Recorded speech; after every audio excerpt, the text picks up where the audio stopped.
नमस्कार, राजधानी तक में एक बार फिर आपका स्वागत है। मैं हूं अभी विदिशा में। हमारे साथ हैं शशांक भार्गव जी, जो यहाँ में वर्तमान में विधायक हैं। विधायक जी, आज राहुल गांधी जी आए थे, तो क्या घोषणाएं करके गए? घोषणा जो हमारे वचन पत्र में है उन्हीं को उन्होंने दोहराया है। मैंने आज उनसे खास निवेदन किया था कि विदिशा में नर्मदा जल लेके आना है। उसके लिए उन्होंने आश्वासन दिया है कि नर्मदा जल लाकर सिंचाई के साधनों को बढ़ाएंगे और माँ बेतवा में कल बहेगी हमारी माँ बेतवा भी नर्मदा जल के माध्यम से। अभी जो वर्तमान में आप एक विपक्ष से जो चुनाव लड़ रहे हैं बीजेपी से, उनका कहना है कि चुनाव मुंडियों से जीते जाते हैं। चुनाव जो है वो मुंडियों से जीते जाते हैं और राहुल गांधी की सभा में मुंडियाँ कम थीं।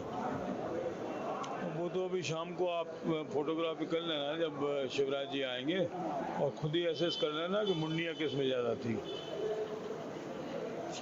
तो ये जो रैली अभी सभा हुई राहुल गांधी की, उसकी काट है क्या शिवराज सिंह चौहान यहाँ आ रहे हैं? शिवराज सिंह जी अब किसी की काट बचे नहीं पूरे मध्य प्रदेश में, क्योंकि झूठी घोषणा की मशीन है और जनता उनकी घोषणाओं को समझ चुकी। पिछली 18,000 घोषणा पेंडिंग है, तो अब नई बात कुछ भी करके जाएगा तो उनकी बात पे भरोसा नहीं है। शिवराज जी का जो विश्वास है वो जनता के ऊपर से उठ गया है, इसलिए अब जनता उनकी बात सुनना ही पसंद नहीं कर रही है। उसी की वजह है कि आज कांग्रेस को 200 से ज़्यादा सीटें मिलने की उम्मीद है। यहाँ से विधायक भी रहे हैं और फिर सीएम भी बने हो, तो यहाँ पे उनने क्या विकास कार्य कराए हैं?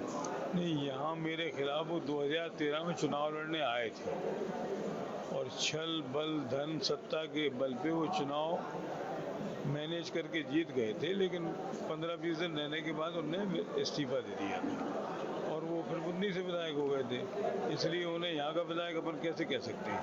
नहीं, चूंकि सांसद भी रहे वो यहाँ से, तो उनके कार्यकाल में कुछ काम हुए, यहाँ नहीं हुए।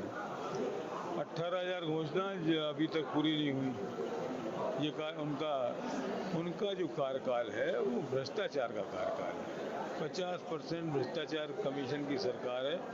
उन्होंने कहा कि मैंने 1760 या 70 करोड़ वो बताते हैं कि विदिशा के डेवलपमेंट के लिए किया, लेकिन ये विदिशा का विकास है दिशाहीन विकास। आज स्थिति ये है शहर में कि अगर पानी तेज गिर जाए तो नदी में धार नहीं चलती, लेकिन करैया खेड़ा रोड, आम वाली कॉलोनी, बंटी नगर, यहाँ पर पानी भर जाता है। तो ऐसे दिशाहीन विकास उन्होंने किया है। अभी जो सीवर लाइन का उन्होंने काम का दावा वो करते हैं, उसमें 7 करोड़ रुपया इसलिए पेमेंट रोक लिया था कि काम पूरा नहीं हुआ और वो भी अव्यवस्थित काम है। उसका पेमेंट भी उन्होंने चुपचाप कर दिया बगैर किसी को बताए।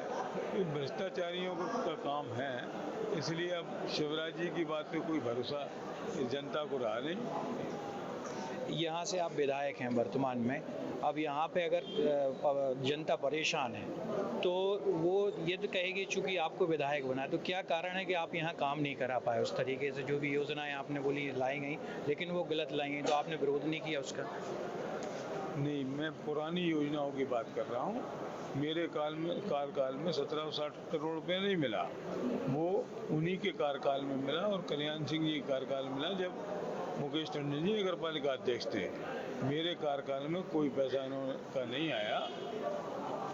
जितनी भी शहर में विकास का काम किया है, जो कर सकते थे हमारी 15 महीने की सरकार में, वो हमने किया।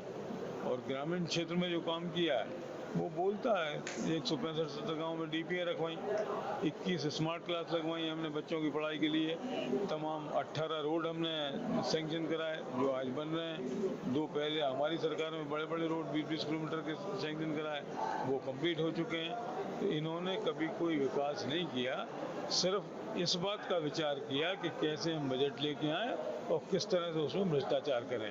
आलम ये है, हमारे जो सामने प्रत्याशी हैं उन्होंने एक पॉली हाउस बनाया था, उसमें 40 लाख रुपए खा गए सब्सिडी के। वहाँ बनाया नहीं स्पॉट पे। जब जांच हुई, मैंने विधानसभा में दी, तो जांच में पाया गया कि स्पॉट पे कोई काम नहीं हुआ, सब्सिडी का पैसा खा गए। तो ये तो खाने पीने वाले लोग हैं।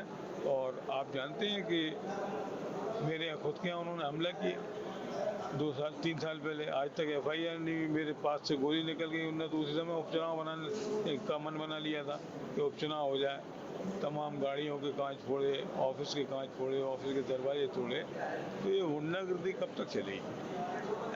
15 महीने आपकी सरकार रही, तो उस 15 महीने में क्या काम हो पाए, और जो 3.5 साल सरकार फिर बीजेपी की रही, उसमें कौन से काम जो आप कराना चाहते थे वो नहीं करा पाए? देखो, अब 15 महीने हमारी सरकार रही, हमने वायदा किया था कि 100 रुपये में 100 यूनिट बिजली जनता को देंगे, वो दी। पेंशन 300 से बढ़ाकर 600 की गरीबों की, कन्या विवाह के पैसे 25,000 से 51,000 किए, 2 लाख तक का कर्जा माफ़ करने की बात कही थी, तो 27 लाख किसानों के मध्य प्रदेश में कर्जे माफ़ हुए। ऐसी तमाम ये गौशालाएँ, 1000 गौशालाएँ हमने स्वीकृत की, और जो हमारे क्षेत्र में बन गई वो बन गई हमारे टाइम में। इसके बाद जिसके तर्ज पड़े गौ माता के नाम पर राजनीति करती है भारतीय जनता पार्टी। लेकिन मैं आपके माध्यम से उनसे पूछना चाहता हूँ कि पिछले 18 साल में उनके कार्यकाल में एक भी गौशाला सरकारी पैसे से बनी हो तो वो उसका जवाब दें मुझे। जय श्री राम के नारे के साथ बीजेपी चुनाव लड़ रही है, उसके बारे में आप क्या कहेंगे? जय श्री राम सबके हैं, भगवान राम को हम भी पूजते हैं, हम भी सनातनी हैं। ये ढकोसला करते हैं और हम मन से पूछते हैं, इतना फर्क है। तो आपको लगता है कि राम मंदिर का जो है उनको इस चुनाव में फ़ायदा मिलेगा? राम मंदिर जो है उसके ताले कब खुले? जब राजीव गांधी प्रधानमंत्री थे। उसका काम कब शुरू हुआ? ये तो बीच में इन्होंने इस मुद्दे को हथिया लिया, जबकि राजीव गांधी जी ने, जो अशोक सिंघल जी थे विश्व हिंदू परिषद के अध्यक्ष, उनको बुलाकर ये काम सौंपा था कि आप सर्वश्रेष्ठ संस्था हो सनातन की, इसलिए आप इसका निर्माण कार्य कराओ। और बीजेपी ने इस मुद्दे को हथिया के जनता को भावनात्मक रूप से छलने का काम किया है। राम मंदिर से उनका कोई वास्ता नहीं है, सिर्फ जनता की भावना भड़का के हिंदू मुस्लिम करके वोट लेना चाहते हैं। लेकिन आज देश की जनता, जब से भारत जोड़ो यात्रा हुई है, माननीय राहुल गांधी जी ने की है, जब से ये समझ गई है कि अलगाववादी नीति के अलावा भारतीय जनता पार्टी के पास कुछ नहीं है। भारतीय जनता पार्टी भारत जलाओ पार्टी हो। किन मुद्दों को लेके अभी आप जनता के सामने जा रहे हैं? अभी जो हमने नया वचन पत्र जारी किया है, उसमें निस्वार्थ भाव से उन्होंने एक स्कीम दी है माननीय कमलनाथ जी ने, कि 1ली से 8वीं तक के बच्चों को 500 रुपये, 9वीं 10वीं के बच्चों को 1000 रुपये, 11वीं 12वीं के बच्चों को 1500 रुपये ये छात्रवृत्ति के रूप में दिए जाएंगे। महिलाओं को 1500 रुपये दिए जाएंगे। गैस सिलेंडर 500 रुपये का दिया जाएगा। कन्याओं की शादी के 1,01,000 रुपये उन्होंने किए। किसानों का 2600 रुपये में गेहूँ खरीदने का वायदा किया। 25 लाख रुपये का हेल्थ इंश्योरेंस कार्ड बना रहे हैं, जिससे कि लोगों का इलाज फ्री हो, गरीब आदमियों का। कभी दुर्घटना हो तो उसका 10 लाख रुपया जनता को दिया जाए। 5 हार्स पावर तक की बिजली किसानों को फ्री है। 10 हार्स पावर तक के आधे रेट किए हैं। 65 वर्ष से ऊपर के किसानों को 2,000 रुपये महीने सम्मान निधि देने का वायदा किया है। गौ माता का गोबर और गौमूत्र खरीदने का वायदा किया है, और प्रत्येक पंचायत में गौशाला बनाने का वायदा किया है। OPS लागू करेंगे, वो ओल्ड पेंशन स्कीम। जो हमारे टेम्परेरी कर्मचारी हैं और जो संविदा पे हैं, उनको भी सरकारी जो नौकरियां हैं उसके बराबर सुविधा देंगे। ये तमाम वायदों को लेकर वो मैदान में हैं। मैंने भी कुछ जनता से वायदे किए हैं इस बार, कि अगर जनता मुझे आशीर्वाद देती है और कांग्रेस सरकार बनती है तो मां नर्मदा का जल विदिशा लेकर आऊँगा, जिससे करीब 1,45,000 हेक्टेयर भूमि सिंचित होगी। मकौड़िया डैम एक हमारी आशा थी करंट, लेकिन उसे 2013 में माननीय मुख्यमंत्री ने एक पत्र लिख के भारत सरकार से निरस्त करा दिया। उस पर हमने आगे काम बढ़ाया है। हमारी सरकार चली गई, इसके बाद कोरोना काल आ गया, जिसकी वजह से वो काम अधूरा है। लेकिन इस बार अगर जनता आशीर्वाद देती है तो नर्मदा जल लेके आएंगे, विदिशा को स्मार्ट सिटी बनाएंगे, और ग्रामीण क्षेत्र में खेत सड़क योजना और गांव से गांव जोड़ने की योजना पे काम करेंगे, जिससे कि अगले 5 सालों में ग्रामीण क्षेत्र में रोडों का जाल बिछ जाए। ये थे हमारे साथ भार्गव जी। आपने देखा होगा कि ये नर्मदा जल योजना जो है वो यहाँ लाना चाहते हैं, और बहुत सी जो योजनाएं हैं जो कमलनाथ जी ने बोली हैं, उनका व्याख्यान भी किया आपके सामने। कि इन सारे के साथ साथ मेन जो उद्देश्य इनका यहाँ पे नर्मदा जल योजना है वो लाना है। आज राहुल गांधी जी ने भी मंच से कहा कि हम सिंचाई के साधन बढ़ाने के लिए नर्मदा जल लेकर आएंगे।